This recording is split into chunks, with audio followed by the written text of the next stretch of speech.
I need to get to jump into questions. I'm seeing like a lot of questions just in this vein of like, amazing. How do I get started? And it's like, how do I make my niche, the local niche for real estate? And I think Jeff, for a year ago, right? You launched the Lake of the Ozarks group. Like, what was your first post, and like, how did you know it was the right thing, and why did you do that? Well, it started several years ago. So when I was on TikTok, I was practicing what I was preaching. I was throwing quote unquote shit up against a wall and saw to see what stuck. I wanted to be known as a social media, guy, like a coach. I wanted to be known as a video influencer. That's what I wanted my niche to be. But that's not what TikTok saw.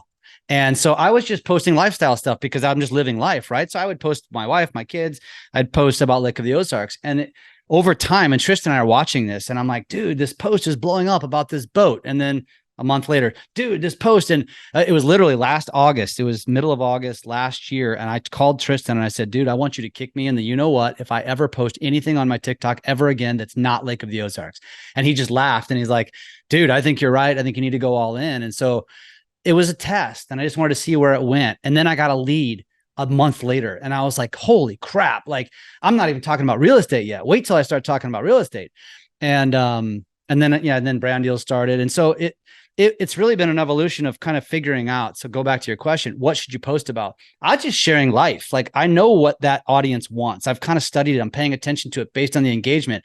It's a very pro-conservative, pro-Trump audience. So whether I believe that or not, I'm going to play the game. I know what my audience is. I know what they want. I'm going to give them what they want. And so I know they love boating. I know they love things to do. I know they love local business highlights. This is every community. So boating may not apply, but everybody loves it when, you give them, here's an example. Here's 5 things to do within an hour drive of my community on Labor Day.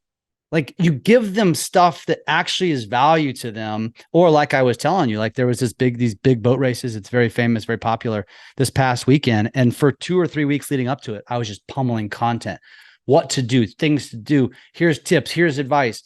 While I'm sprinkling in fast boats and sprinkling in news. I have a video right now that's running. It's got 1.7 million views.